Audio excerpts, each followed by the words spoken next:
Y bendecido día. Estamos transmitiendo desde Univida. Univida con mi querido amigo y hermano Carlos Quintanar, una persona extraordinaria. Pero yo no les voy a hablar mucho de él, ya que él está aquí para presentarse y contarles un poquito sobre su vida, sobre lo que hace, cómo ha salido adelante y para mostrarte que cada que tú quieras sabrás que siempre se puede empezar de nuevo. Bienvenidos a SPEN. Vamos a arrancar con esta bonita entrevista, con esta gran plática. Y bueno, en esta ocasión decidimos hacerlo en vivo y después sacaremos algunos reels para estarlos publicando. Pero en esta ocasión decidimos hacerlo en vivo. Esperamos que se conecte la gente, que se vayan uniendo, para que vayan ahí poniéndonos sus mensajes. Y bueno, pues vamos a comenzar con esto. Mi querido Carlos, muchas gracias por darme la oportunidad de entrevistarte y de seguir con este gran proyecto llamado SPEN. Bienvenido a tu casa, claro que sí. Me gustaría preguntarte para empezar, bueno, primero que te presentes, ¿quién eres y a qué te dedicas?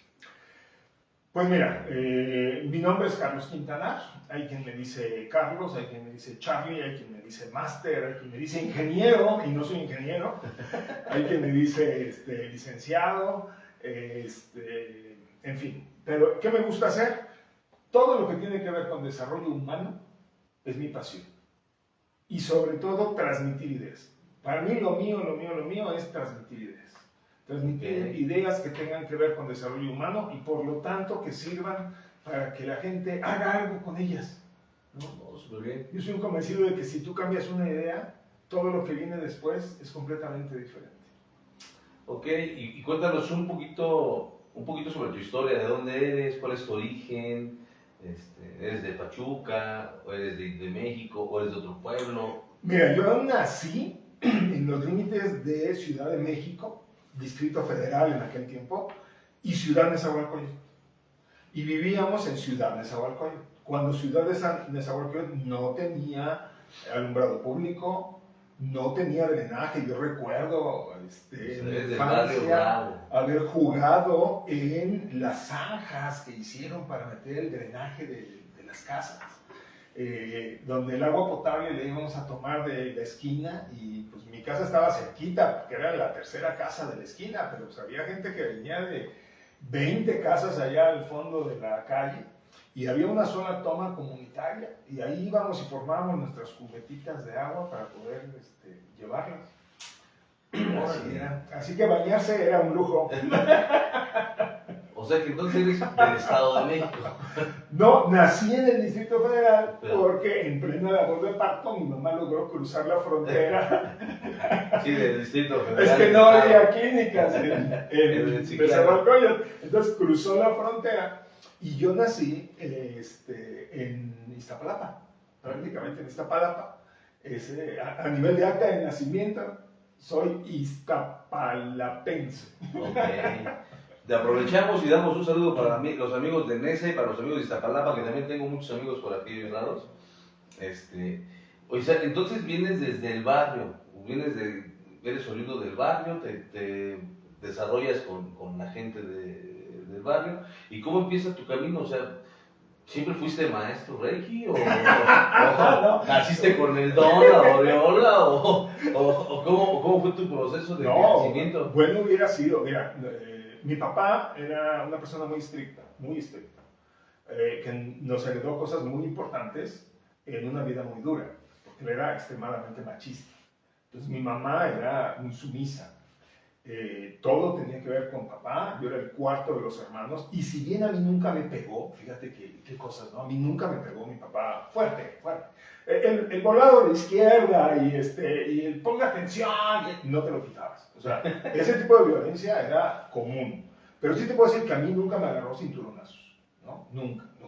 Pero yo crecí con las historias que contaban mis hermanos, que tenían 6 años, 7 años y 10 años más que yo, donde a ellos sí les fue como en feria. O sea, hubo un día que mi papá le rompió la nariz a uno de mis hermanos porque no se supo el abecedario.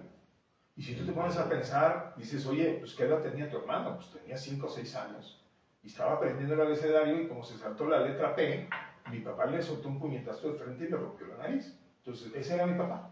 Así vivimos. Resultado, pues los más grandes en cuanto pudieron volaron.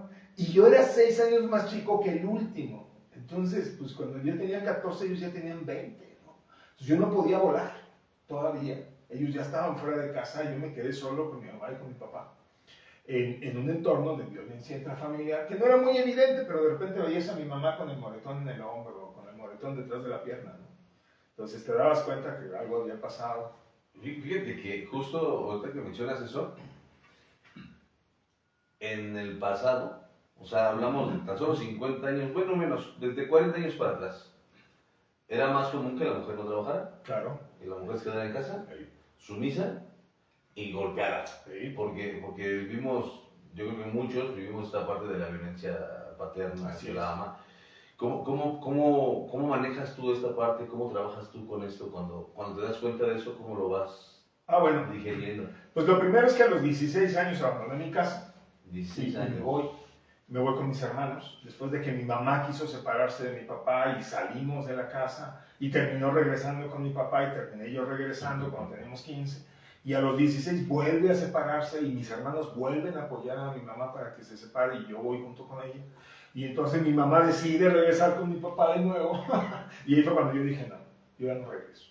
Y yo le agradezco mucho a mi hermano porque mi hermano me hizo fuerte en ese momento y mi hermano dijo, Carlos se queda conmigo. Mi papá decía, no, está muy chico, necesita a su mamá. Dice, sí, pero se queda conmigo. Y mi hermano fue el que me ayudó a quedarme con ellos, porque pues, yo era menor de edad, entonces me podían haber regresado de 2 patadas, ¿no? Sí, claro. A los 16 me pongo a trabajar, obviamente, entonces trabajaba, estudiaba y así me aviento toda la prepa. Curioso, empecé a tener un mejor promedio que el que tenía cuando estaba yo en mi casa, que no trabajaba. Entonces, pero entro a la prepa y trabajando y estudiando y me salí en las tardes a correr. Y con eso yo empiezo a subir mi promedio. Yo el primer semestre de prepa lo hice todavía con mis papás y mi promedio fue de 7.2. Y yo terminé la prepa con promedio de 8.9.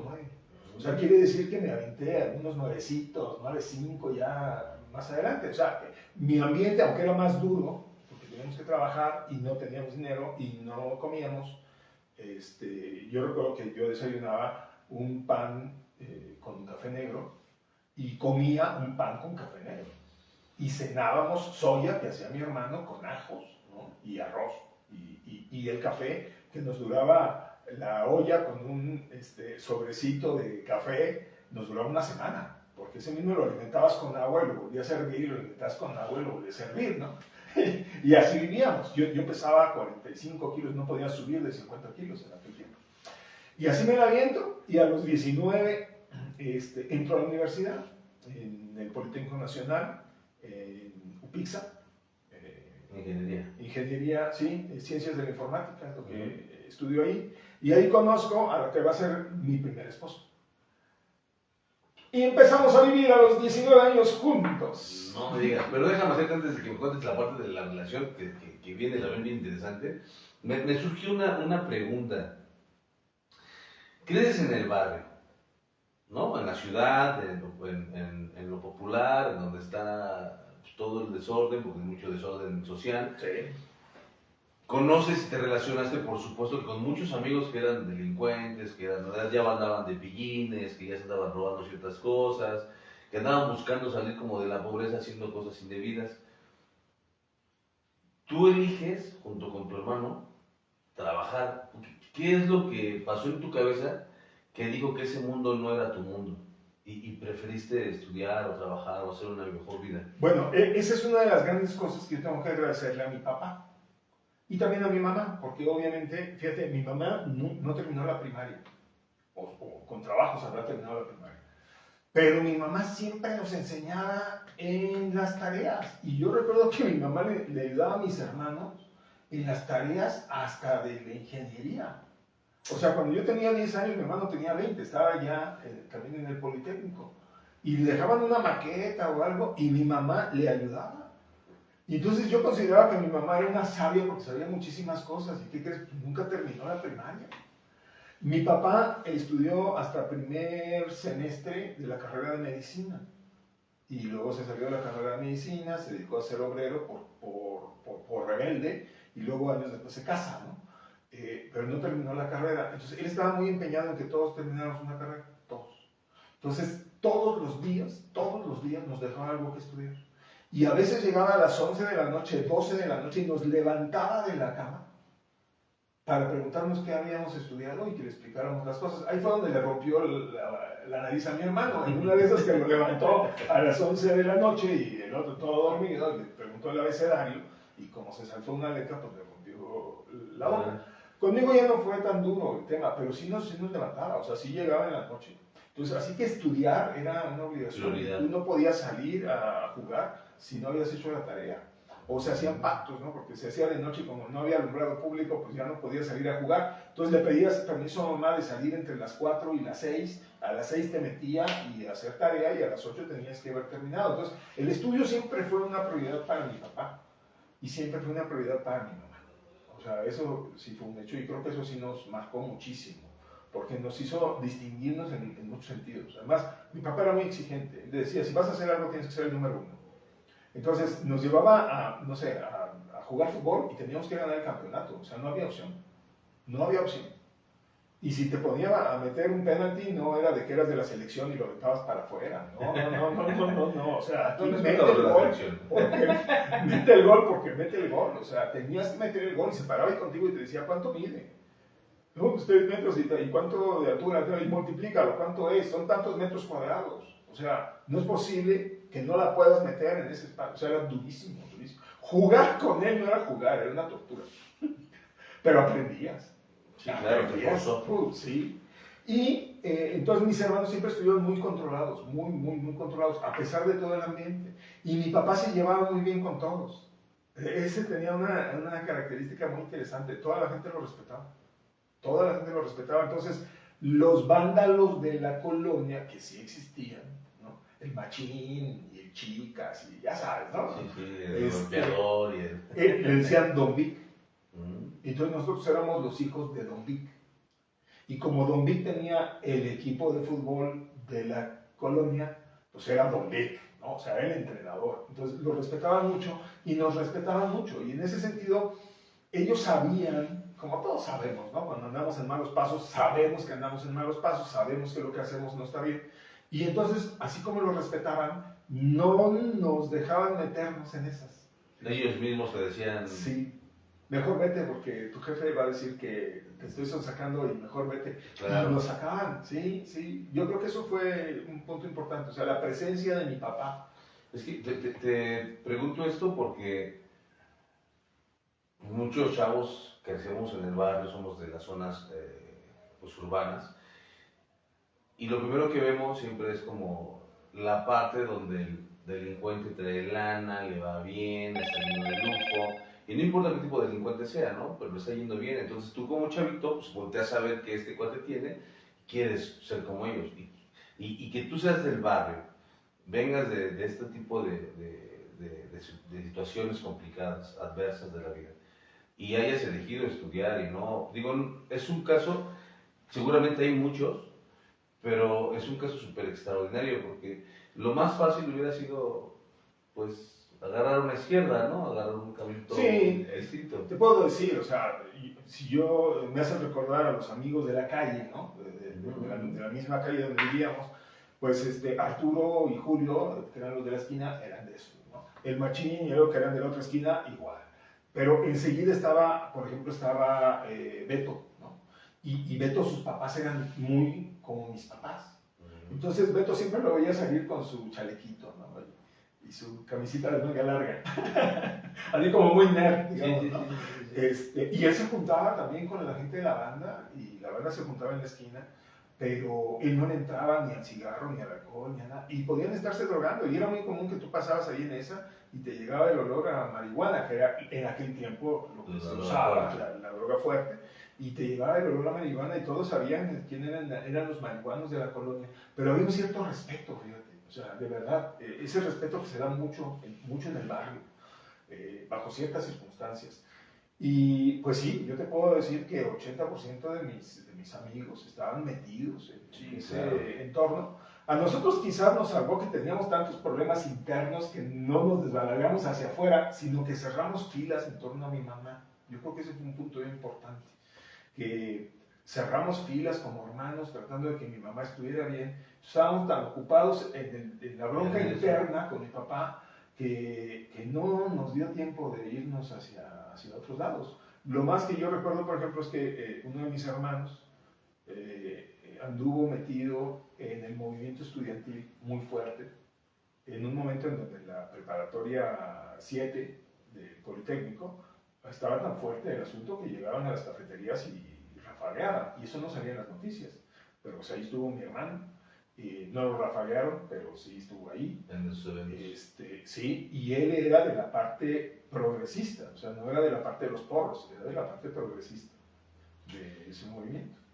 Fíjate que esto se me hace súper interesante, ¿no? ¿Cómo vas eligiendo tu camino? ¿Cómo hay un amigo con el que dices, bueno, es como yo, venimos como de lo mismo, me junto con él, aunque estemos todos, pero ese es mi cuate, el Beto, ¿viste? Y te jalas con él, ¿no?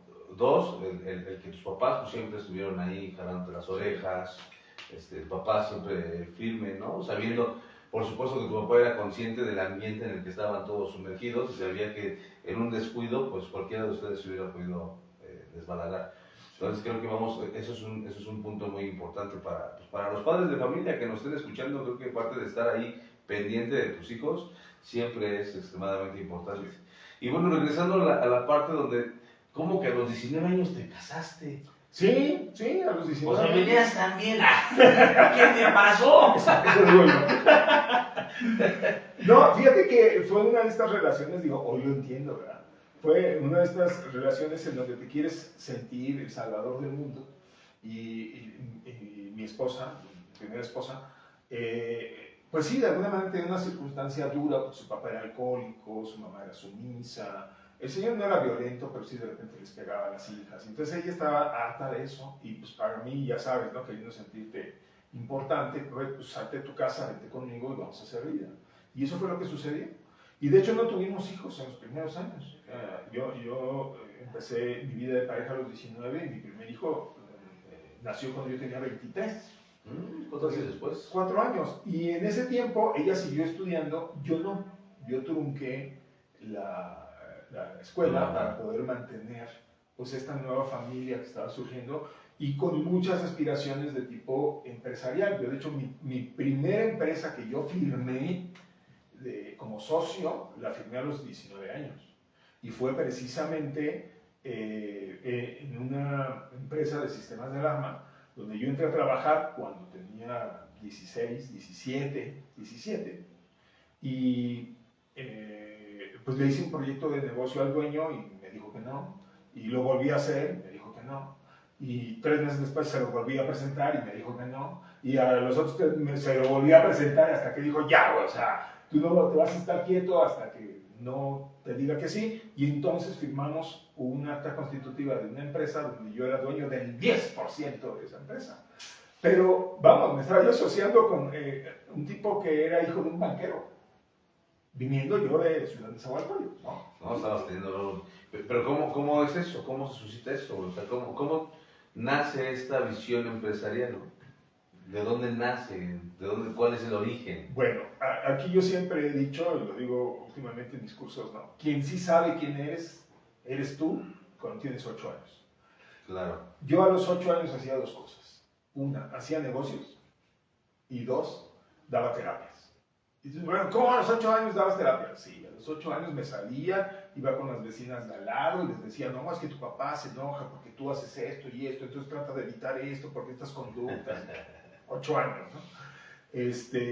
Y me salía yo y buscaba de dónde ganar dinero. O sea, yo fui de los que vendí vaquitas en quinto de primaria, en la escuela, llevaba mis dulces y los vendía. Llegaba a una feria y me iba y me contrataba ahí cuidando el lugarcito donde dan vueltas los patitos y vas a cazarlos. En vez de ir yo a cazarlos, yo iba a trabajar para ganar dinero, ¿no? Yo tenía un puerco y tenía todo mi plan de negocios y lo armé. Tenía yo como 12 años, tenía mi plan de negocios, fui a hablar con el de la frutería para que me diera toda la fruta podrida, fui a hablar con el de los jugos para que me diera todo el bagazo, fui a hablar con el de la carnicería para que me regalara todo el desperdicio de pellejos de la carne, porque yo iba a comprar un cerdo pie de cría, en una cosa que en aquel tiempo salía en televisión que decían granjas, ay, no me acuerdo, se me fue ahorita el nombre, pero tenía un nombre, y te vendían puercos pie de cría, para que tú crías el puerco y lo vendieras, y esa era mi visión. y no me dejaron tener mi puerco porque apestaba. O sea, ese fue el argumento de mi mamá y de mi papá, y no me dejaron tener mi puerco, pero yo junté mi dinero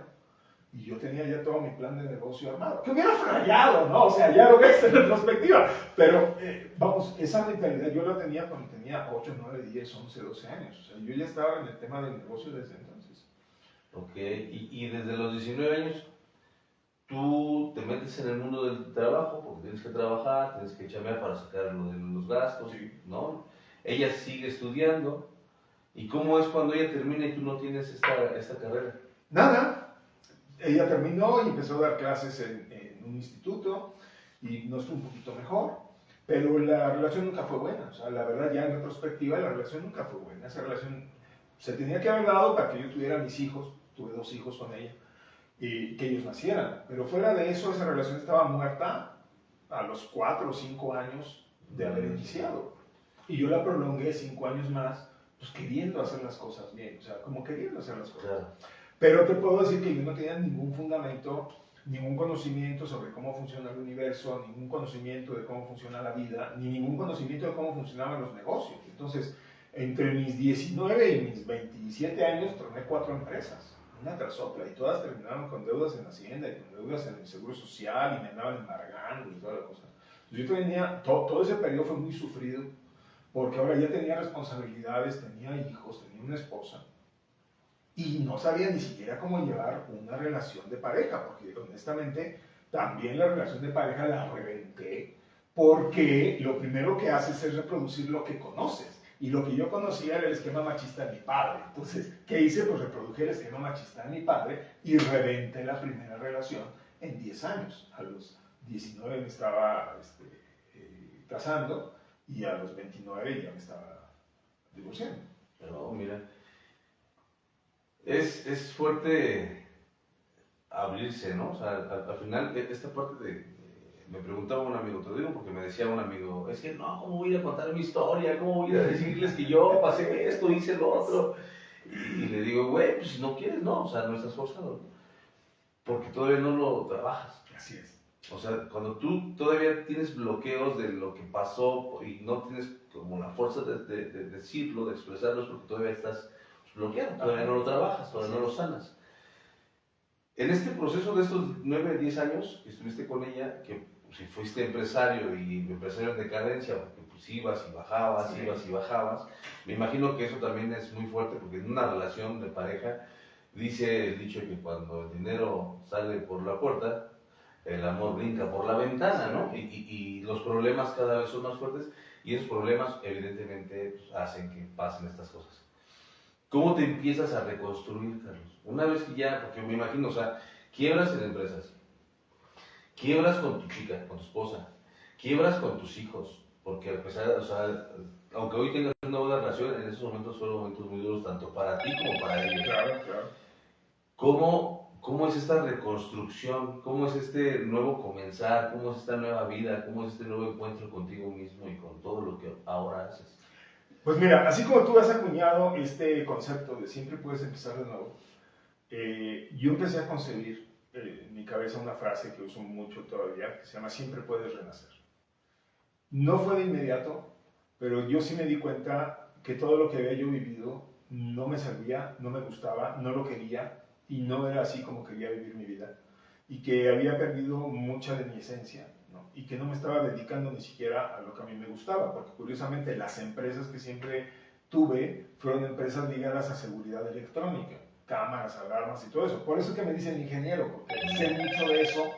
Y cuando me oyes hablar parece que tengo todo el conocimiento de ingeniería. No es así, es pura práctica que fui adquiriendo a lo largo de los años.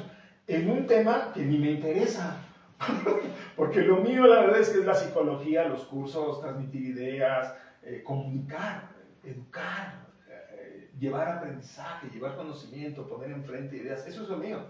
Entonces, ¿qué tiene que ver eso con pues, la parte de ingeniería de cables y todo? Pues nada, pero era lo que yo tenía que hacer pues, para poder poner pan en la mesa. Entonces, lo hacía y lo hice muchos años, incluso lo sigo haciendo. En la actualidad conservo un negocio que se dedica a cámaras, alarmas, controles de acceso y todo lo demás que quieran, también lo instalamos, ¿no?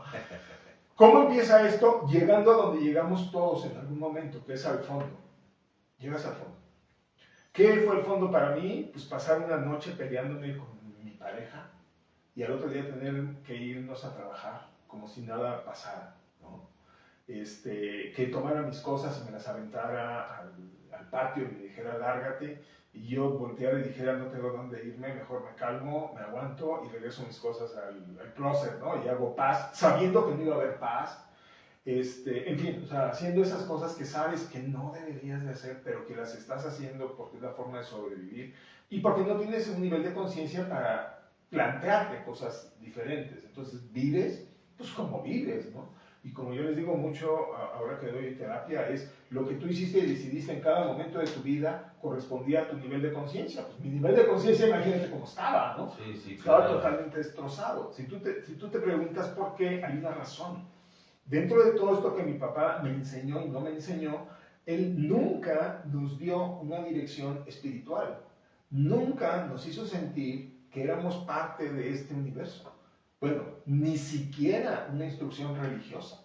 Vamos, a mí no me bautizaron, confirmaron, conectaron, nada, o sea, nada. Nosotros no íbamos a la iglesia, nosotros no íbamos a ninguna institución religiosa.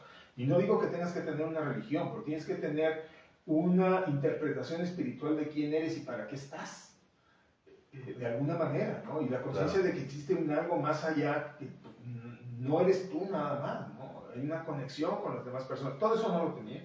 Y entonces, pues te vuelves ególatra y te vuelves impositivo y te vuelves lo que puedes. Hay quien se vuelve manso y quien se vuelve dócil y quien se vuelve transparente y nadie lo ve. O sea, cada quien busca su forma de sobrevivir. Claro. Bueno, en mi caso, pues yo sí era de los que se bajaban del coche y ¿qué onda? Que ahora lo platico y hay gente que me dice, no te puedo creer. Pues no, o sea, actualmente no. Pero yo tuve que renacer. Y yo empecé a renacer a partir de 1997, que es cuando tomo mi primer curso, que me acerca un poquito con todo el tema de la espiritualidad y todo ese tipo de cosas. Entonces, perdón, en el 95, que fue cuando tomé mi primer curso. Y entre el 95, en el 97 me divorcio como parte de mi proceso de sanación porque nuestra relación estaba tan lastimada que de verdad ya no podíamos recuperarla. Y fue mucho mejor que nos separáramos por el bien de nosotros, de los hijos y la paz mundial. Porque las guerras estaban muy duras. Y yo entro en ese proceso del 95 al 2001 donde me reconstruyo a partir de terapias y cursos. No más, terapias y cursos. Puro curso. Es más curso que terapia. Yo terapias recuerdo haber tomado muy pocas, pero cursos me aventaba uno tras otro, tras otro, tras otro. Entonces entre el 95 y el 2001 tomé todo lo que se me puso enfrente: Reiki, programación neurolingüística, método Silva de control mental, lectura de palma, tarot, astrología, o sea, numerología, todo con tal de entenderme yo y entender lo que estaba pasando en mí y entender por qué mi vida estaba tan chueca y por qué yo tenía tanto sufrimiento dentro de mí. Claro que coincido contigo, es esta parte de una búsqueda, ¿no? Entras en este proceso de quién soy, a ver, ¿qué pedo conmigo? ¿Qué tengo que ser? ¿Por qué viví todo esto que viví? ¿Por qué pienso como pienso? ¿Por qué actúo como actúo? ¿Por qué vivo como vivo? Y empieza esta búsqueda interna que al mismo tiempo es externa, entre que tocas una puerta, tocas otra puerta, para ir conociéndote. Y qué padre que coincidimos en eso, porque también creo que esa es la parte del nuevo camino. No, y cómo tomas todo lo que hiciste. Porque todos hicimos cosas que no nos hacen sentir así, ay, bien orgullosos. Yo te puedo platicar prácticamente todas. Te puedo platicar cuando me metí a robar al Comercial Mexicana, por ejemplo, ¿no? Sí. O cuando nos salíamos de la escuela y nos íbamos a jugar ahí al Bosque de Aragón y rentábamos las lanchas y luego andábamos cotorreando las chavitas de secundaria que se iban de pinta, nosotros éramos de prepa, ¿no? Más grandes, y nos íbamos con las chavas y ahí nos llevábamos a las chavas al cine. O sea, sí, todos hicimos ese tipo de cosas. Claro, todos tenemos nuestro pasado, pero lo que importa no es qué pasó, sino cómo lo transformaste en lo que eres hoy, ¿no? Y esa es la magia, o sea, creo que esa es como la esencia, ya lo viviste, ya lo pasaste y pues, tenías que vivirlo, tenías que pasarlo, tenías que cruzar ese camino para hoy convertirte, bueno, Lo importante es para que hoy te conviertas en un nuevo ser. Hay gente que camina ese camino y ahí se queda estancado en ese camino, Sí, ¿no? O sea, yo tengo un amigo que es cholo cuando tenía 13 años y hoy es un cuate que es cholo de 50 años, bueno, ¿no? 47, ese cuate tiene 47 años. Pero soy cholo. Sí. Y no, o sea, se quedó ahí, estancado en esa parte. Y es su decisión, tampoco voy a juzgarlo. Pero la idea es ir avanzando, ¿no? Es ir subiendo escalones, subiendo escalones. Qué padre que tú hayas tenido esta resiliencia, ¿no? Que al final este programa justo es de resiliencia. Sí, exacto. Este programa es para mostrar que pues todos nos equivocamos, todos cometemos errores, pero lo importante es ahora qué haces con eso que viviste. Sí, porque además lo dijiste muy bien, es un escalón. Y no puedes estar en el escalón 4 si no estuviste en el 3. Claro. Es decir, lo que ahorita estamos haciendo tiene mucho que ver con lo que hicimos en el pasado. Ay, pero lo que hice en el pasado estuvo muy mal. Sí, qué bueno. Y qué bueno que hoy puedes voltear, verlo y decir, híjole, estaba yo re mal. Sí, es cierto. Qué enfermo estaba yo. O sea, y si puedo voltear y verlo y reconocer que esas actitudes fueron enfermas, ¿no? Que estaban desequilibradas, que causaban sufrimiento a otras personas y a mí mismo, es porque en este momento tengo otro nivel de conciencia. Claro. Que no es el máximo, no, es el máximo que he alcanzado, no es el máximo que puedo alcanzar, no. Hay gente que me ve a mí y quizás si dijera, ay, está en pañales en muchas cosas, y claro. tienen razón, tienen razón. Que esto tiene mucho que ver de dónde vienes, sí, claro, o sea, quizás si yo hubiera nacido, en vez de Ciudad de Nezahualcóyotl, hubiera nacido en Las Lomas o en Polanco, pues mi parte empresarial se hubiera desarrollado mucho más rápido. Sí, es posible. Pero no hubiera aprendido y vivido todo lo que aprendí y viví. Entonces, parte de esto es aceptar. Yo nací ahí, sí. Fui del barrio, sí. ¿Conservo el barrio dentro de mí? Sí, claro. Yo aprendí muchas cosas. Y muchas cosas que hoy le enseño a mi nieto son del barrio. Pues fíjate que justo es algo que yo le digo a la gente. Ya viviste todo lo que tenías que vivir. Naciste donde tenías que nacer. Y ya abraza eso y avanza. Yo lo que te quiero hacer una pregunta, Carlos, es en el tema personal, familiar. Si bien es cierto que tu papá, de alguna forma, cuando fuiste chico, como todos los papás, ¿no? Cometieron errores, no supieron ser papás, nos amaron de la forma en la que ellos creyeron que nos mostraban su amor. ¿Cómo sanas esas partes con tu papá? ¿Cómo haces la reconciliación con tu entorno, con tu familia? ¿Y cómo logras avanzar al siguiente nivel? Porque para poder avanzar hay que perdonar, hay que pedir perdón y hay que abrazar el pasado. Pues mira, la respuesta es haciéndolo. Y no hay una receta para hacerlo. Cada uno de nosotros tiene su propia forma de perdonar, de ser perdonado, de reconocer y no reconocer lo que es, lo que hace, lo bueno que tuvo la familia, el entorno, el ambiente, ¿no? Y en este caso papá y mamá como figuras principales, porque son de nuestras relaciones fundamentales. Cuando yo entro en este proceso, en el 95, en el 96, en el 97, pues empiezo a ver que mucho de lo que traigo pues, se parece mucho a mi papá.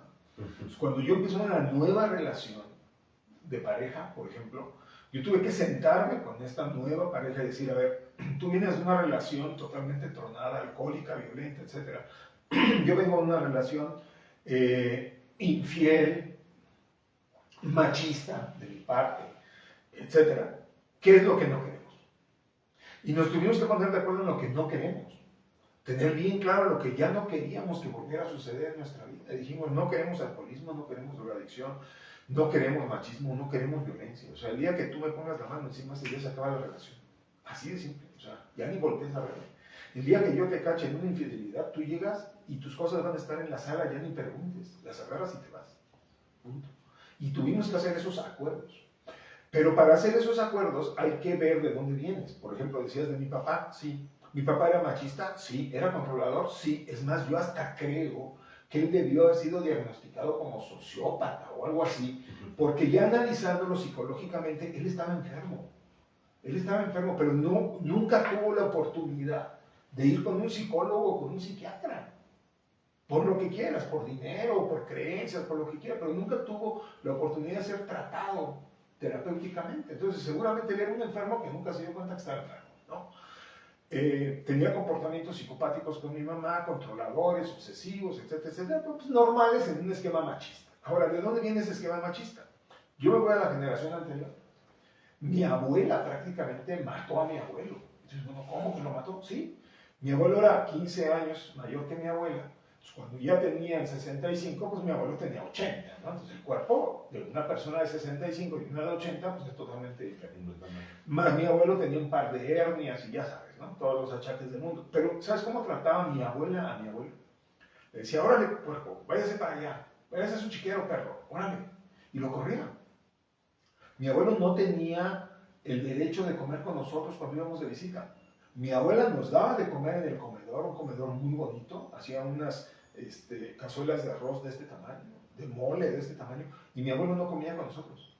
Mi abuelo salía de su chiquero, como él le decía a mi abuela, cuando nosotros estábamos comiendo en el comedor, salía de allá, atravesaba el patio, llegaba con su plato sucio del día anterior, medio lo enjuagaba en la tarja, y ahí mismo, con el plato mojado, se servía un poco de arroz, un poco de mole y se iba antes de que mi abuela lo corriera. Entonces, él fallece de esa manera. O sea, imagínate a mi papá viendo eso sistemáticamente, viendo el poder femenino en contra de su figura masculina, que era su papá. Y al final, mi abuela termina corriendo a mi papá de la casa. Entonces, mi papá, lo voy a decir así, fue víctima del poder femenino. Es obvio que él tenía que reaccionar y decir, a mí no me vuelven a hacer lo mismo. ¿Qué hizo? Totalmente machista. Pues ahora yo controlo y ahora no te mueves y ahora no te vas y ahora yo soy el que digo y ahora yo tengo el dinero y ahora yo tengo el poder. Entonces, entender que su machismo tampoco fue de gratis y que corresponde con unas vivencias muy propias de él, como contrapeso de lo que él mismo vivió, pues es entenderlo como persona. Y yo volteo y hay un ejercicio muy padre que yo hago con mucha gente, donde los llevo a que se den cuenta que si no te conoces a ti mismo, pues ¿cómo esperas que tu mamá te conozca, no? O sea, ya de entrada. Pero ahora vamos al revés. Si no te conoces ni a ti mismo, ¿qué tanto conoces a tu papá? ¿Qué tanto sabes realmente de tu papá? No lo sabes. Entonces tú no sabes realmente qué vivió, cómo lo vivió, si fue abusado, si fue rechazado. No lo sabes, no lo sabes. A ver si los juzgamos bien padre, ¿verdad? Pero no lo sabes. ¿Qué vivió mi papá para ser como era? No lo sé. Ahora, él ya es así. Y yo tengo ya dos imágenes. La imagen del poder femenino abusando del masculino y la imagen del poder masculino abusando del femenino. O sea, mi abuela y mi padre. ¿Qué tengo que hacer yo con eso? Aprender de los dos. Y elegir conscientemente cómo quiero hacer mi vida. Y ahí es donde viene el renacer, precisamente. Pero eso no solo es con papá, es con mamá, y es con los hermanos, sí, claro. y es con el ambiente, claro. Y es porque, maldita sea, yo fui pobre, ¿no? O sea, sí lo fuiste. ¿Y cómo vas a utilizar eso? ¿Cómo vas a utilizar ese conocimiento y lo vas a hacer nuevo, vigente, ahorita, en este momento, para construir un mundo diferente para ti y para los que vengan después? Entonces, ese proceso, pues, sí requiere mucho meterse hacia adentro. Yo fui uno de los 4 hijos, que yo sepa, ya siendo adultos, ninguno de mis hermanos terminó llorando con mi papá. Y yo sí. Yo sí pasé por ese proceso donde fui y le dije, quiero hablar contigo y quiero decirte lo que siento. Y se lo dije abiertamente y terminamos los dos llorando y abrazados. Entonces, esos procesos son importantes. Y una vez, más curioso, porque yo siempre tenía bronca con mi papá y bronca con mi papá y bronca con mi papá, ¿no? Y una vez me dice una amiga coach, me dice, oye, ¿por qué estás enojado con tu mamá? Y yo le dije, no estoy enojado con mi mamá. No, sí. No, ¿cómo crees? Yo amo a mi mamá. No, pues estás enojado con ella. No. Me dice, bueno, si estuvieras enojado con ella, ¿por qué estarías enojado? Entonces ya me hizo pensar, ¿no? Yo, pues quizás estaría enojado porque cuando nos salimos a los 16 años ella terminó regresando con mi papá y nos traicionó a nosotros porque pues, como hijos ya le habíamos puesto departamento y todo para que se viniera con nosotros. Bien pobres, ¿no? Pero pues, era un lugar donde ella se podía haber quedado y decidió regresarse con mi papá. Y dice, ¿y ya le preguntaste por qué se regresó? Y le dije, no. ¿Por qué crees que se regresó? Pues porque nos traicionó y se fue. Pregúntale. ¿Y para qué le pregunté? Pregúntale. Entonces le hice caso a esta amiga coach, le hablé por teléfono a mi mamá y le pregunté, oye mamá, fíjate que tú te regresaste, sí, así, así. Y me dice, sí, le digo, ¿y por qué te regresaste? O sea, si ya estábamos afuera, si ya lo habíamos logrado, si ya habíamos logrado que mi papá fuera el psicólogo por primera vez en su vida, ¿por qué te regresaste? Y dice, porque en una de las visitas que hicimos al psicólogo, tu papá se puso muy loco. Y yo terminé dándome cuenta que él nunca iba a permitir que ustedes fueran felices. Él iba a hacer todo lo necesario para que ustedes se doblaran. Y eso iba a acabar con la vida de él y con la vida de ustedes. Y entonces yo tomé la decisión de que si yo había elegido a tu papá como pareja, yo tenía que protegerlos a ustedes. Y entonces decidí regresarme para que él los dejara en paz a ustedes. Entonces yo me di cuenta ahí que lo que mi mamá había hecho no era una traición. Había sido un acto de salvación desde su punto de vista, que para mí está equivocado, no era lo que tenía que haber sucedido, pero fue su decisión. Y desde su plataforma, desde su punto de vista, y desde su sexto de primaria, y desde su ser mujer hace 40 años, ¿qué crees? Fue correcto. Al menos para ella. Claro. Entonces, entenderla a ella también y soltar esta parte que yo ni reconocía de que estaba enojado con mi mamá, pues sí requiere abrirte con amigos, ¿no? Platicar las cosas y obtener puntos de vista diferentes donde te cuestionen y te digan, ¿y por qué estás enojado con tu mamá? Claro. Y abrirte a la posibilidad de que sí estés enojado, ¿no? Si tú me dijeras, oye, ¿por qué estás enojado? No sé, pues con Alejandro diría, no, pues no estoy enojado. Bueno, y si estuviera enojado, ¿por qué estaría enojado? No pienses. No pienses. Así dejémoslo. Fíjate que muy curioso porque a mí me pasó exactamente lo mismo. Bueno, no exactamente lo mismo, pero sí muy parecido. Y fue contigo, en Shop. El Shop, yo llegué ya a Shop todo así sanado, ¿no? Yo ya soy, ya fui aquí, ya fui acá, y tengo estos cursos, ya lloré, ya sané, ya escribí, ya tengo un libro. ¿Ya qué me puede, Carlos, qué me puede decir? Pero cuando empezás a tocar temas de la mamá, como estos, ¿verdad? Si traigo una bronca con mi mamá, ¿no? O sea, sí traigo un tema ahí guardado. Y cuando empezamos a trabajarlo, comprendí muchas cosas porque yo en mi conciencia, yo no traía ningún tema con mi mamá. Sí, claro. O sea, yo en mi conciencia estaba muy feliz con ella. O sea, yo decía, no, yo amo a mi madre, yo adoro a mi madre, yo estoy feliz con ella. Pero ya cuando empiezas con estas preguntas, pero ya desde una manera más consciente, si dices, sí, traigo este tema. Y por eso escogí a la mujer que tengo. Y por eso se repitió esto. Y por eso tengo esto. Y empiezas a maquilar y dices, ok, tengo cosas que sanar todavía. Tengo cosas que trabajar todavía. Porque al final del día, aunque creamos que ya estamos muy sanos, siempre hay algo. Hay algo ahí que podemos todavía pulir, mejorar y sanar. Pues Carlitos, me da mucho gusto, gracias por esta plática, que es una plática muy agradable, muy bonita. Las personas que nos escucharon en vivo, pues gracias por habernos escuchado. A las personas que no nos escucharon en vivo, no se preocupen, vamos a estar sacando reels y vamos a estar compartiéndolos. Estamos trabajando juntos, vamos a hacer un proyecto que se llama Shop, al cual nos vamos a estar invitando. Shop es sanación holística plena. Y me gustaría que nos hablaras un poquito de sanación holística plena, Carlos, si tú eres tan amable. Pues mira, ¿de dónde viene todo esto? Una vez que yo empiezo este nuevo camino de sanación, empiezo con una técnica muy específica, muy espiritual, pero cuando interactuaba yo con las personas como que me pedían más, ¿no? Entonces, pues yo decía, pues no estoy preparado. Es ahí cuando decido estudiar psicología y más adelante estudiar coaching, tomo una certificación. Entonces, con estas tres partes, ¿no? Como la psicología, el coaching y la parte espiritual, me empiezo a dar cuenta que lo que yo tengo en mi cerebro, ¿no? Esa estructura de tres partes, puede servir de herramienta para otras personas. Y es cuando decido, una, escribir mi libro, Manual del Sanador Holístico, y dos, empezar a hacer talleres más grandes para llevar esto a otras personas. Como una forma de que si a mí me lo hubieran dado cuando yo tenía 25 años, pues me hubieran hecho un gran favor, ¿verdad? Me hubieran ahorrado mucho tiempo. Y si me lo hubieran dado cuando tenía 18, hubiera sido mejor. Entonces yo abro este concepto para poder apoyar a cualquier persona que, una de dos, o esté pasando una crisis en su vida, ¿no? En algún aspecto, porque puedes ser muy exitoso a nivel económico, pero tu relación con tus hijos está destrozada, ¿no? Entonces tienes que trabajar esta parte que te mantiene atado, porque si no, este desequilibrio te va a jalar para abajo de una u otra manera.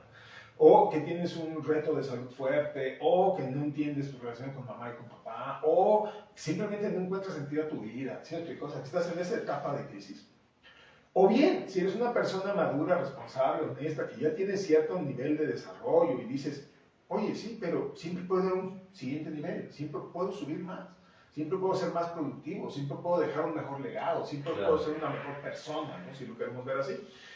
Show está diseñado para eso, para que pases por un proceso de 3 días en donde te des cuenta de muchas cosas, como el tema de tu mamá, por ejemplo, y en función de eso digas, ah, caray, como que puedo mejorar mi relación con tal o cual persona, y tomes cartas en el asunto y hagas un plan de acción para que eso suceda.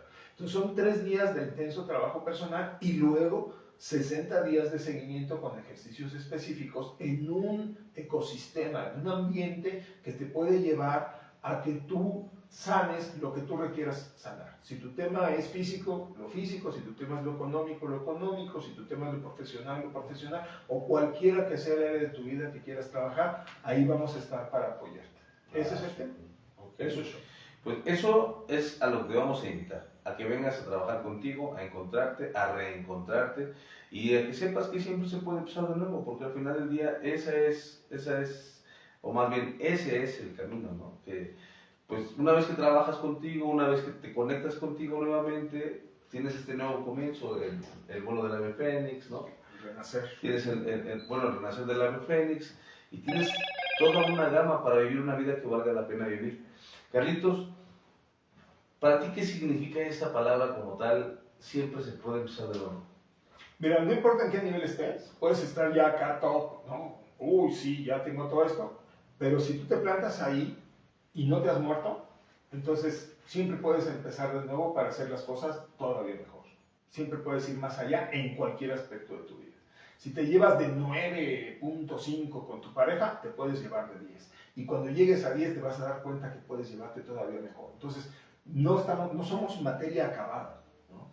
Y hay que tomar la decisión de evolucionar en lo que necesitamos evolucionar. Y ese es el renacer, precisamente. El poder decir, sí, estoy aquí, pero no he terminado, puedo renacer y puedo volver a empezar. Por eso a mí me encanta tu frase, siempre puedes empezar de nuevo. Y es muy cercana a la mía, ¿no? Siempre puedes renacer. No importa la edad que tengas, no importa quién seas, no importa lo que hayas hecho en tu pasado, siempre puedes renacer. Y el objetivo es muy claro, es para vivir una vida que valga la pena vivir. Estoy de acuerdo. Y para ir cerrando, gracias por esta bonita reflexión. Dame 2 consejos. Uno, para los jóvenes o las personas que te escuchen, dales no consejo, una frase, sugerencia, lo que tú quieras, que sea dirigido a la gente que te acaba de escuchar. Y 2, uno que sea dirigido en el tema empresarial. ¿Qué les recomiendas? ¿Qué les sugieres para que se enfoquen y crean en ellos para ir en ese camino de crear una empresa o crear un propio negocio? Ok, en términos generales, yo lo que te diría es, no somos materia acabada, siempre puedes mejorar, no te enfrasques, no te quedes y siempre busca hacer las cosas mejor. Y si no puedes hacerlo solo, puedes hacerlo con la gente que está alrededor. Siempre va a haber alguien que te eche la mano, siempre va a haber alguien que te apoye, siempre va a haber alguien que te escuche, pero tienes que hablar para que alguien te escuche. Claro, si no tienes la valentía de decir lo que te está pasando, nadie alrededor te va a ayudar. Dicen que si no hablas, Dios no te oye. Y eso es cierto. Si tú no hablas, la gente que te puede ayudar no te va a escuchar. Entonces, ten el valor de hablar y de decir lo que tienes que decir. Lo que tú tengas que decir es importante, no solo para ti. El universo está esperando que tú lo digas, porque eso puede resonar en otra persona para hacer su vida mejor. Okay. Y a nivel empresarial, los negocios van, suben, bajan, se hacen y se deshacen todo el tiempo. Ok, ¿quieres hacer algo que valga la pena? Fíjate en qué hacías cuando tenías 8 años y a qué te querías dedicar. Por ahí está el tema. Mucha gente no ha encontrado su pasión, su visión, su misión, su propósito de vida. Hay que trabajar en eso. Porque si no, todo lo que hagas termina siendo un negocio. Y como negocio puede funcionar, pero ¿qué crees? No te va a llenar. Siempre vas a tener ese hueco. Dímelo a mí con los sistemas de alarma. O sea, lo he hecho 30 años y sin embargo no es algo que me guste. Lo mantengo porque es un negocio. Pero si yo no hiciera esto que hago, si yo no transmitiera ideas, si yo no tuviera terapia, si yo no tuviera cursos, yo estaría muerto, aunque tuviera un negocio exitoso. Entonces los negocios exitosos además requieren pasión. Y tener pasión significa saber para dónde vas. Y saber para dónde vas significa conocerte a ti mismo. Si no conoces quién eres, pregúntale a tu niño de 8 años, él sí sabe. Si logras jalar eso a tiempo presente y darle una forma de negocio, de ahí puedes despegar. Pues señoras y señores, muy buenos días, o que tengan un excelente día, una excelente semana, que les vaya increíble. Esto es SPEN, siempre se puede usar de nuevo. Es un ejercicio completamente diferente, lo estamos haciendo y lo estamos grabando en vivo por este medio que es Facebook. Lo vamos a compartir igual en YouTube, vamos a sacar Reels. Es un formato diferente, estamos probando, estamos calando, estamos experimentando. Como todo buen emprendimiento, requiere de caídas, subidas, y vamos en este escalar. Lo que importa es que no te rindas, que no te rajes, y que entiendas que a pesar de las circunstancias, todos los caminos son parte del proceso. Y cuando te caes, lo único que tienes es mirar el cielo y volverte a levantar. Así es que tengan todos ustedes un excelente, bendecido y productivo día. ¡Ánimo! Que la vida es bella. Nos vemos en el siguiente SPEN. Espero nuestro proyecto. Bueno, en este caso ya es nuestro proyecto porque me invitó mi querido amigo. Vamos a hacer shop y tenemos más. Tenemos presentaciones de libros.